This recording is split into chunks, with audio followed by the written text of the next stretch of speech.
He never thought he'd say it out loud. Not even to himself.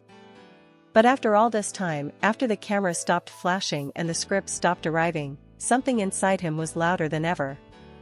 And it demanded to be heard. For years, he carried it like a shadow, a regret he never voiced, a confession that kept him awake at night. He had rehearsed it in his head 1,000 times. But now, seated alone in a quiet room with nothing but a recording device in front of him, Yaman finally decided to speak. Not to an audience. Not to a crowd. But to her. Or maybe to the version of her that still lived inside him.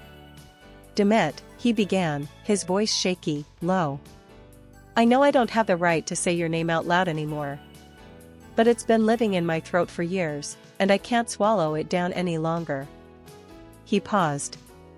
It already hurt. More than he expected. I stayed silent when I should have spoken. I walked away when I should have stayed. And I acted like I was okay, when every part of me was breaking. He took a deep breath. Not the kind he took before a take. This one was real. Tired. Full of weight. You didn't ask for promises. You never tried to tie me down. All you did was show up. Every day. With your eyes wide open, with your heart in your hands. And I was too afraid to hold it. Years ago, they had something that blurred the lines between fiction and reality. On screen, they were perfect. Off screen?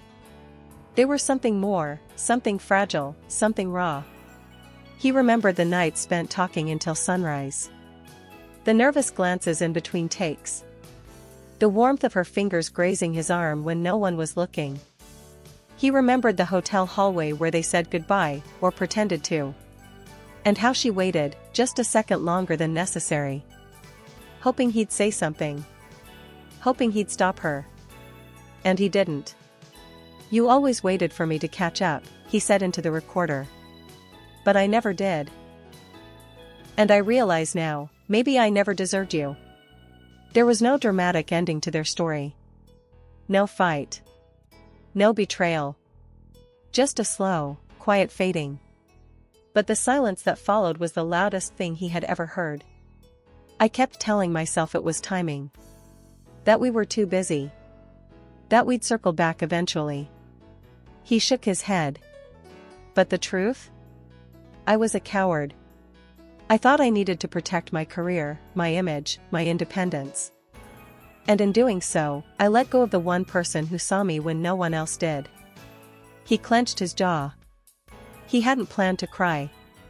But there it was. Uninvited, unstoppable.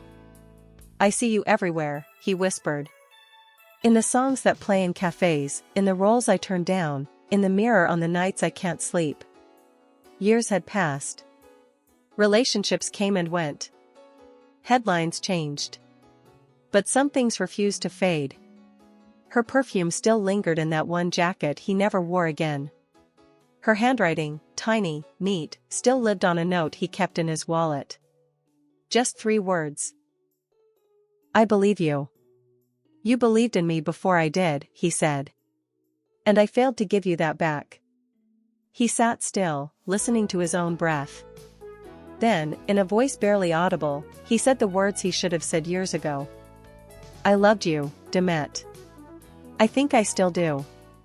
Then silence. Honest, brutal silence. The kind that doesn't need to be filled. He pressed stop on the recording. But he couldn't press stop on the flood of emotion. His hands trembled slightly as he set the phone down. For the first time in years, he didn't feel like Yaman. He didn't feel like a public figure. He just felt like a man who had lost something he couldn't replace. Not fame. Not a role. But a woman who once looked at him like he was her world. In the silence that followed his confession, his mind drifted. He remembered her laugh.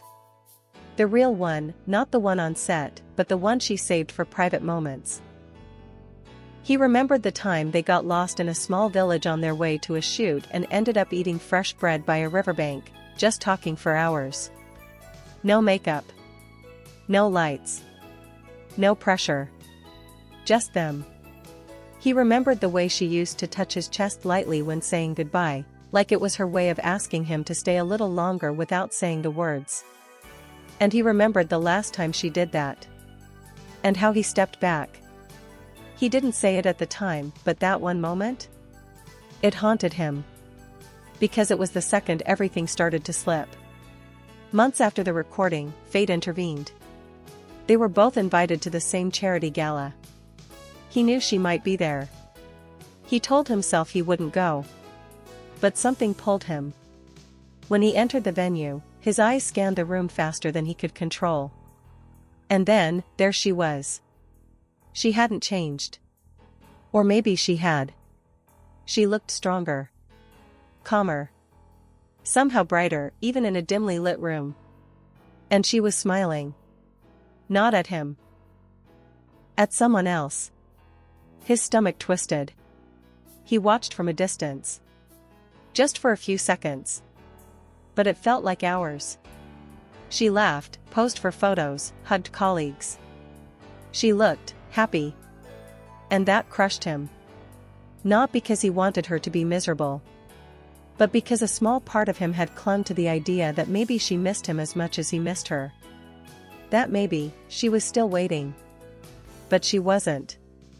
And she shouldn't be. Just once. Across the room. And in that moment, time stopped. It wasn't dramatic. There was no gasp, no tears.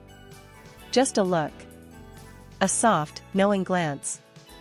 Like two people who had once shared something sacred.